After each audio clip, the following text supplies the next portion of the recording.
ভোগান্তি তো অসম্ভব পরিমাণের ভোগান্তি। টাকা পয়সা দিয়ে হচ্ছে আমরা প্রিপারেশন নিয়ে একটা আশা নিয়ে আমরা অ্যাপ্লাই করি, তো সেইখানে যদি একই টাইমে একই সময় 5টা পরীক্ষা পড়ে, আমার আজকে অনেকগুলো পরীক্ষা, 18টা না কয়টা পরীক্ষা, আর আমার একার পড়ছে মোট 6টা পরীক্ষা, বিকেলে একটা আর সকালবেলা হচ্ছে 5টা। এই 6টা পরীক্ষা, 2টা পরীক্ষা জাস্ট পোস্টপোন করছে, কিন্তু একটা সময় 3টা পরীক্ষা ছিল আমার। আজকে আমি একটা পরীক্ষা দিতে পারছি আর বাকি 2টা দিতে পারি নাই, বিকেলবেলা এখন একটা দিয়ে বেরোইলাম। একটা পরীক্ষা মানে এরা তো অবশ্যই জানাশোনা আছে যে কে কোথা দিয়ে পরীক্ষা দিচ্ছে, কবে দিচ্ছে, তো তারা যদি একটা সুন্দরভাবে একটা বিয়ে করে নিতে পারে যে আমি আজকে দেই তুমি কালকে দাও।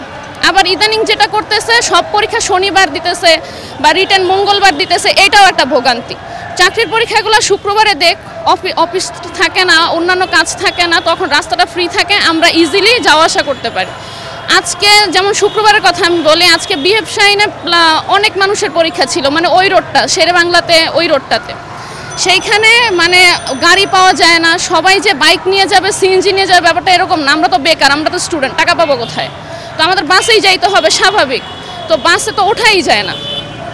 আজকে ইডেন কলেজে আমি পরীক্ষা দিলাম, একসাথে 5000 শিক্ষার্থীরা এখানে সিট, গাড়ি পাওয়া যায় না, রিক্সা পাওয়া যায় না। এখন পরীক্ষা দিয়ে ইডেন থেকে এই পর্যন্ত হেঁটে হেঁটে আসছি, কোনো রিক্সা পাচ্ছি না, রামপুরা যাব কোনো রিক্সা পাচ্ছি না, এটা একটা হ্যাসেল না? তারপরও আমি বলবো যে শুক্রবার পরীক্ষা দেখ, একসাথে একটা পরীক্ষা বা সকালে একটা বিকেলে একটা দেখ, বা যদি 3-4টা পরীক্ষা দেয় অন্তত মাঝখানে 1.5 থেকে 2 ঘন্টা একটা গ্যাপ দিয়ে দেখ, যাতে আমরা পরীক্ষা একটা দিয়ে আরেকটা পরীক্ষা দিতে একটু সময় লাগে, যাওয়া আসা তো একটা ব্যাপার স্যাপার আছে, জ্যামজট আছে, তো এইভাবে যদি পরীক্ষাগুলো দেয় তারা, তাহলে হ্যাঁ ওকে ফাইন। আর একই সময় 10টা থেকে 11টা 5টা পরীক্ষা একসাথে দিয়ে রাখছে, এটা তো কোনো একটা যুক্তিযুক্ত না। এটা যুক্তিযুক্ত? কোনোভাবেই যুক্তিযুক্ত না। আমাদের টাকা যাচ্ছে, পরীক্ষা তো দিতে পারবো না, টাকাটাও যাচ্ছে। আমরা বেকার অবস্থায় যদি এতগুলো টাকা যায়, তাহলে এটা আমাদের জন্য কতটা পেইনফুল, এটা মানে এটা বোঝা উচিত সবার। এই আর কি। মোট হয়তো আমি শুনেছি 18টা পরীক্ষা, তো আমার 4টা পরীক্ষার ভিতরে আমি সকালে একটা পরীক্ষা অ্যাটেন্ড করতে পারছি, বিকালে একটা পরীক্ষা অ্যাটেন্ড করতে পারছি, তো 4টা পরীক্ষার আবেদন ফি গেছে তো আমার 4 গুণ।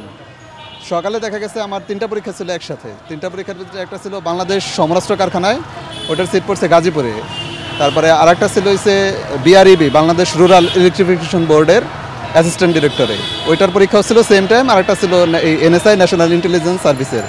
তো 3টা পরীক্ষার আমি একটা দিতে পারছি, যেহেতু আমি 2টা পরীক্ষা দিতে পারি না, ওই 2টা পরীক্ষার ফি কিন্তু আমার কাটা গেছে, আবেদন করতে হয়েছে। তারপরে আমার মতো এরকম আরও স্টুডেন্ট ছিল, দেখা গেছে একটা পরীক্ষায় যেমন এনএসআইয়ের পরীক্ষাটা সবাই আগ্রহ বেশি ছিল, এটা উপস্থিতির হার ছিল অনেক বেশি, আমার রুমে 50 জনের 47 জন উপস্থিত ছিল। তো দেখা গেছে এই মানুষগুলোই তো আবার বিআরইবিতে অ্যাপ্লাই করছে বা ওইগুলোতে অ্যাপ্লাই করছে, তো ওই জায়গায় উপস্থিতি কম ছিল। তো এখন ওই জায়গায় উপস্থিতি কম থাকার ফলে যারা উপস্থিত ছিল এদের ভিতরেই কিন্তু নিয়োগ হইব। এখন এটা হতে পারে যে একসাথে অনেকদিন পরীক্ষার ফলে ছাত্রদের সমস্যা হয়েছে, সব পরীক্ষাগুলো অ্যাটেন্ড করতে পারে না, মেধাবীরা যাইতে পারে না, এখন আলাদা আলাদাভাবে ডিভিশন হয়ে যায়, কেউ এটাই যায় কেউ এটাই যায়, এর ফলে দুর্নীতির সেক্টরটাও অনেক বাড়ে।